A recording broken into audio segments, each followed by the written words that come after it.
Aujourd'hui, nous allons parler de Find a Noob, qui est un petit jeu développé par une petite team et dont l'owner est Bloxymove, aka Dev Koichi.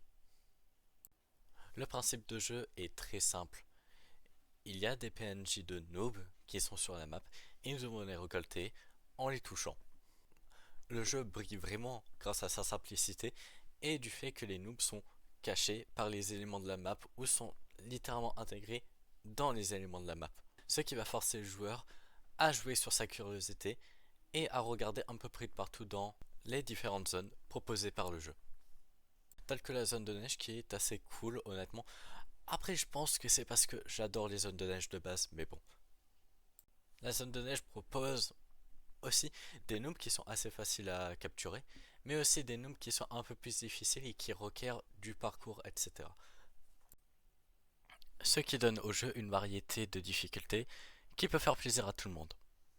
Après, toutes les autres zones sont bien, mais j'en ai trouvé deux particulièrement notables pour leur décor. La première est celle de la cuisine, car la façon dont le décor a été fait en sorte qu'on peut passer dessus comme si c'était du parcours, sans en faire. Ce que je trouve un concept très cool.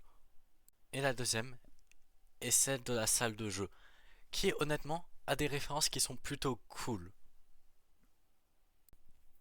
Certaines zones ont même leur tout petit easter egg, comme cette map de cimetière qui a bizarrement le nom des développeurs du jeu. Bloxymove, qu'est-ce que tu prévois avec ta team de dev?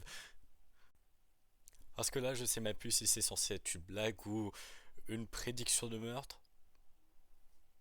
Plus sérieusement, pour un petit jeu comme ça qui aurait pu faire des maps totalement horribles, ils ont décidé de mettre des bangers, je ne sais pas comment, pourquoi.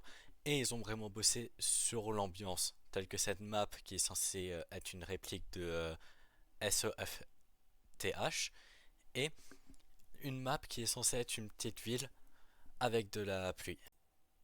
Et honnêtement, l'ambiance était tellement bien travaillée que j'ai fini juste par être AFK en train de chill sur un coin paumé de la map. Mais après quelques minutes de refaire la map, je suis allé au cimetière et je me suis pris un petit piège. Et ça, c'était pas très chill. Car celui-ci te force à reset ton caractère pour en sortir.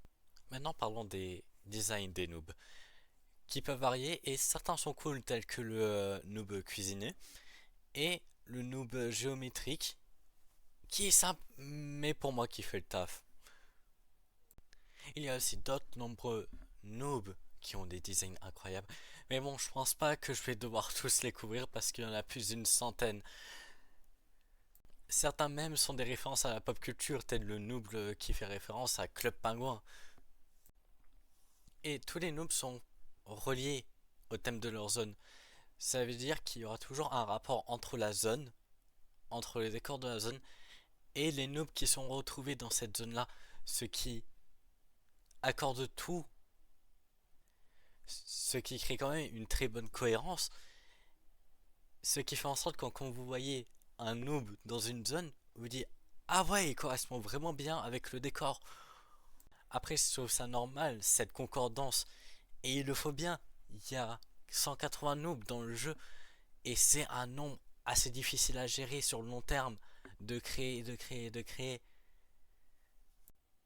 Et c'est pour ça que je fais la vidéo, pour aussi vous demander de passer un petit coup sur des projets tels quels. Parce que ça demande beaucoup de temps quand même de faire des jeux.